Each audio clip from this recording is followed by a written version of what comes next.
Rabbit was out in his garden picking carrots.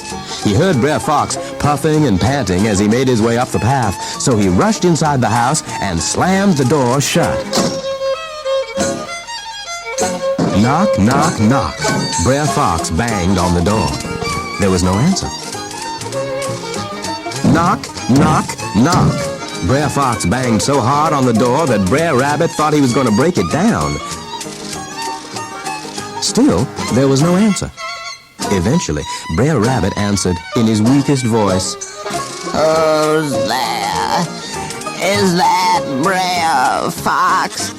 Oh, I ate too many carrots this morning and my stomach's hurting. Oh, run and fetch me a doctor. Oh, I'm so sorry to hear that, Brer Rabbit. Mrs. Meadows asked me to invite you to their party. It's today. A party just won't be a party if you're not there. You've got to come.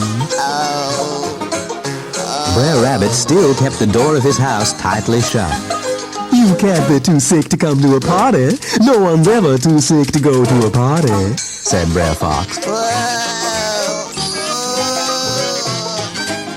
Come on, you got to come, said Brer Fox.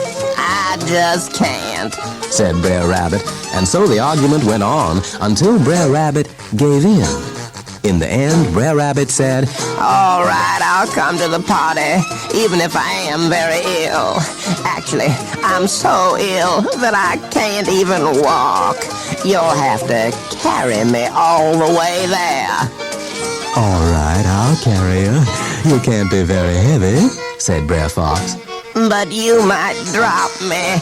No fear of that. Mothers have let me carry their babies, and I've never ever dropped one.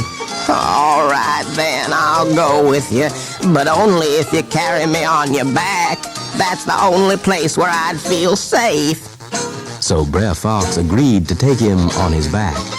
And I'll need a saddle. I just can't ride without a saddle, said Brer Rabbit. All right, I'll get you a saddle. But I can't get on a saddle without a bridle.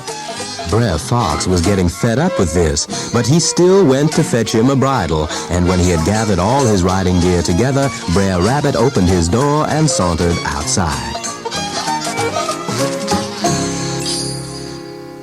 Brer Rabbit climbed onto Brer Fox's back.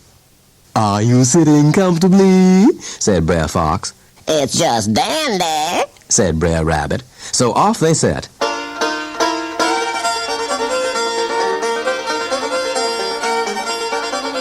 When they'd ridden but a little way, Brer Rabbit raised one of his feet.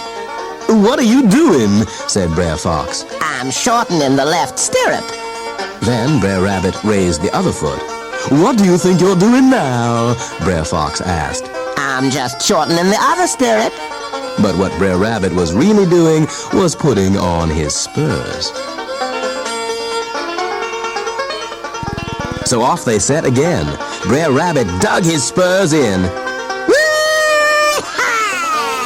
He shouted as they sped through the woods and the forests.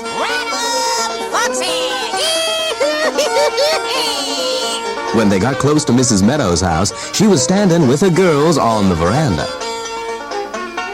Yee-haw! Cried Brer Rabbit as they sped past. Brer Fox dreamt of sipping ice-cool lemonade on the veranda, but Brer Rabbit wasn't going to let him stop until he'd had a good ride. At last, Brer Rabbit let Brer Fox slow down and led him back to Mrs. Meadows' house. Was Brer Fox glad to have a breather? Mrs. Meadows and her girls just couldn't stop laughing when they saw Brer Fox puffing and panting. Brer Rabbit stepped down from his horse and coolly kissed Mrs. Meadows and each of her girls on the hand.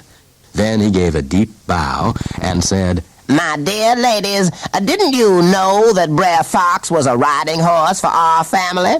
He's not quite as nifty as he used to be, but there's still some life left in the old nag. That was the funniest thing I ever did see. Ooh, he sure can ride. Oh, thank you for entertaining us so well, Brer Rabbit, said Mrs. Meadows. You're a very fine horseman. That's because I was riding such a fine horse. laughed Brer Rabbit. And as Brer Rabbit watched Brer Fox puffing and panting in the corner of the garden, he had an idea. Do you have a long piece of rope, Mrs. Meadows? Said Brer Rabbit. One of her girls went to fetch him the longest piece of rope they had. They all helped Brer Rabbit tie Brer Fox up nice and tight. Now you won't be able to get into any sticky situations, he said.